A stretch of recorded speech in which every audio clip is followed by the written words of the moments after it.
From the All Indiana Podcast Network. The All Indiana Podcast Network. This is the News 8 Daily 8. Now the latest news. Kylie Conway has all the news you need to know. And more. Please stand by. Now, here's Wish TV's Kylie Conway. Hi, this is Kylie Conway, and this is the News 8 Daily 8 for Tuesday, June 16. President Donald Trump has signed an executive order on policing following weeks of national protests after the death of George Floyd. The order is aimed at encouraging best practices and tracking officers with excessive use of force complaints.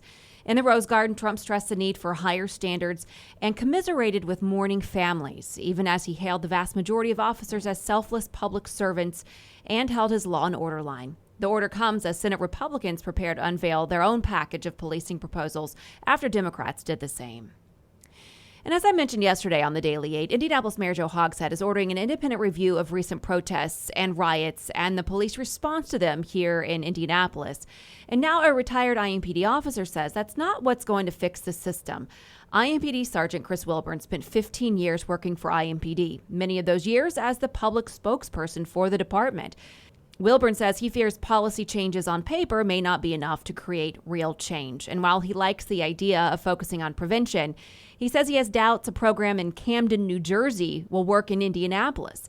Wilburn says the city should give people who live in Indianapolis, citizens and leaders, a seat at the table.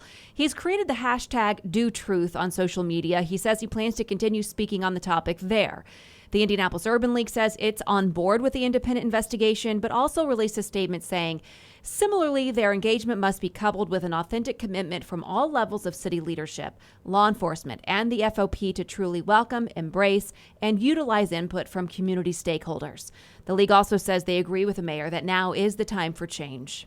The family of Dreasjon Sean Reed has filed a federal lawsuit against Indianapolis and the Indianapolis Metropolitan Police Department for his death. The suit filed in Southern District of Indiana claims excessive force and wrongful death in the case.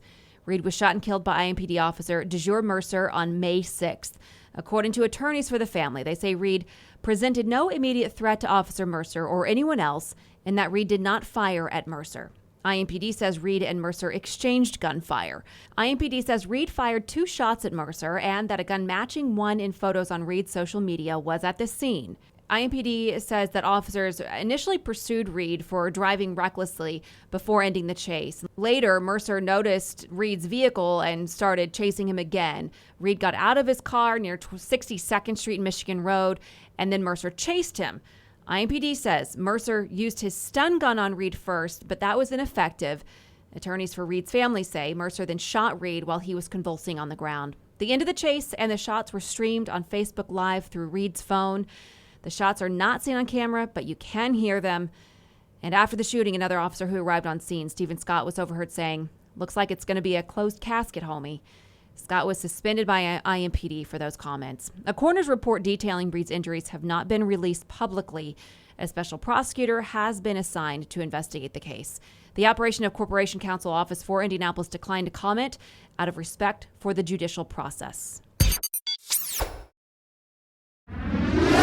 Virginia Governor Ralph Northam announced today that he'll propose making Juneteenth an official holiday in a state that was once home to the capital of Confederacy. Juneteenth commemorates the end of slavery in the United States. It's also called Emancipation Day and Freedom Day. It's celebrated annually on June 19th. Texas first made it a state holiday in 1980. The holiday commemorates June 19th, 1865, when news finally reached African Americans in Texas that President Abraham Lincoln had issued the Emancipation Proclamation freeing slaves living in Confederate states 2 years earlier. When Union soldiers arrived in Galveston to bring the news that slavery had been abolished, former slaves celebrated. And here in Indianapolis, a woman and a teenage girl are in the hospital after 2 separate shootings in the city. Let's start with the 17-year-old. It happened around 10:30 last night at the Ashford Georgetown apartment complex. That's off 59th and Georgetown Road on the northwest side. Investigators do not yet know the circumstances around her shooting, but officers tell us the girl is stable at Riley Hospital for Children. Then an hour before that, a woman in her 30s was shot in the back on the near north side.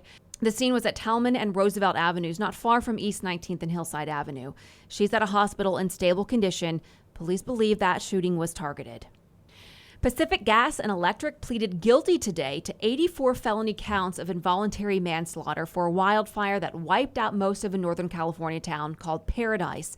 The nation's largest utility took responsibility for the death and destruction caused by its history of neglect and greed. The hearing comes nearly 3 months after PG&E reached a plea agreement in November of 2018 fire.